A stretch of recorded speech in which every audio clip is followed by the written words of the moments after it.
Bradley bought a lovely bouquet of red roses to Vanessa. They were the colour she preferred, the flowers she preferred. He also bought her a box of chocolates, the most expensive he could find and barely afford. As he started the engine of his car, Bradley smiled, foreseeing Vanessa's reaction, her bright smile, and the somehow goofy demeanour she took on when she was flattered. Those green eyes of hers would shine even more brightly, her cheeks would turn red, and she would turn her face slightly away, running her fingers through her wavy blonde hair. This scene, so carefully crafted with his mind, reassured him that his decision to do something he had never done before. He didn't call her, or send her a text message, or a Facebook message, or anything else. This time, Bradley determined that his approach would come out of the blue, a total surprise.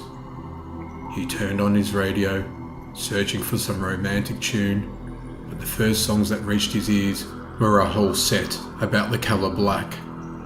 A black heart, a black car, and a bloated black sun. Bradley had a strange feeling. He wasn't exactly a rocker, at least not a real rocker, but hearing songs other than those filled with love stories and tender feelings never caused him any sort of physical reaction. This time it was different though. When he heard the Stones paint it black, in the blink of an eye he saw through the windscreen the blue sky turning the colour of cement. He saw a fog descending and people wandering round, aimlessly, soullessly. The song kept repeating the chorus again and again and again. His heart pounded and felt compressed. For a second, it was like his blood had turned into some sort of goo. Bradley panicked, feeling as if he were blind and deaf. Still, it was only for a second, then suddenly everything went back to normal again. Bradley's forehead dripped with sweat as he parked in the street behind Vanessa's house. When Vanessa kissed, she did so with passion and tenderness.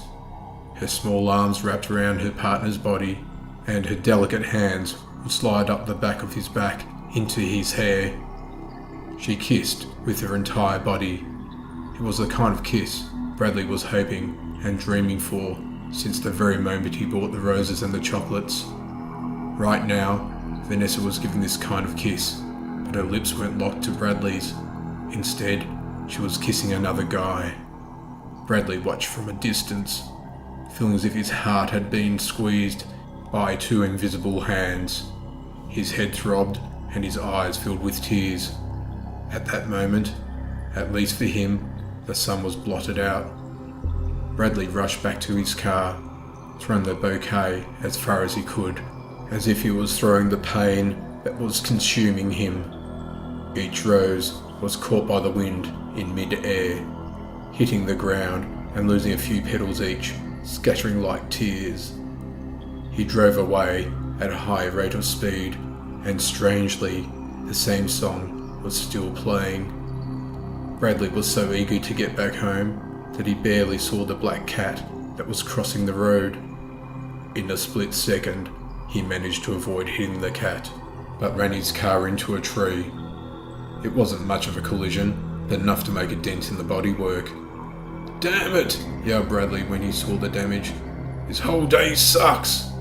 The sun was bright, making his eyes hurt and the heat almost unbearable. He got back in the car and after a few choice curse words, drove on down the road. Bradley was lying on his back, staring at the ceiling. Until now, he had never noticed the stains, the scratches, or even the cracks. In his mind, his ceiling was perfect, like Vanessa. At least it used to be, but not anymore. Time went by, and for a long time, Bradley lay feeling the tears flowing from his eyes. Even after he was no longer crying, it was like a flood.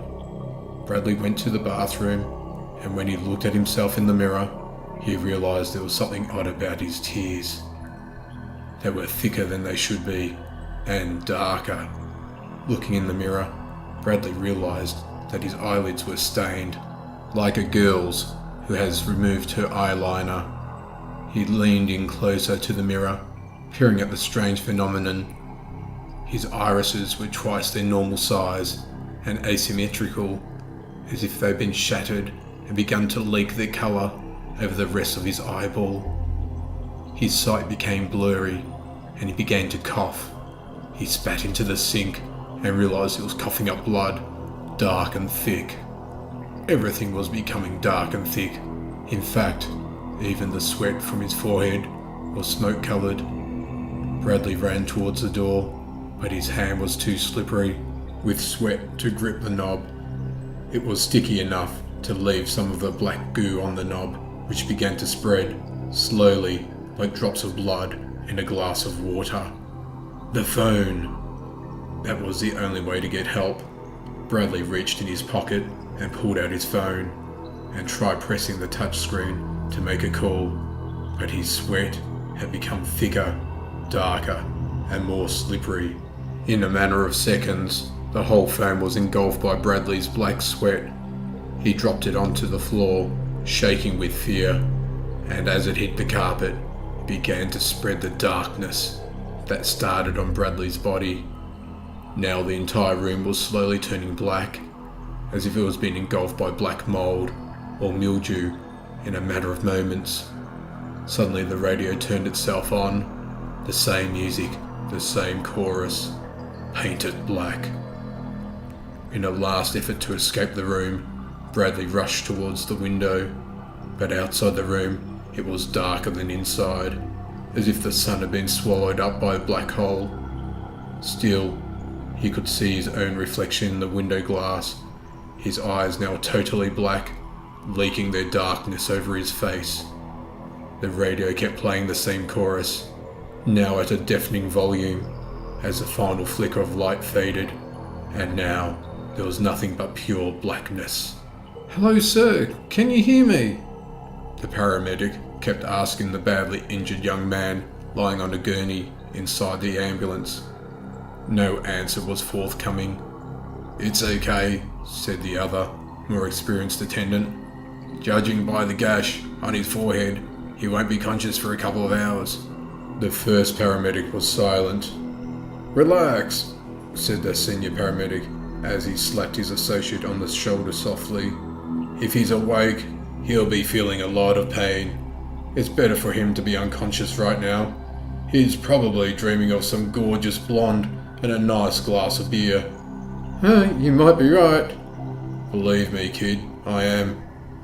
"But what if he isn't dreaming at all?" said the associate, now trying to keep the joke going.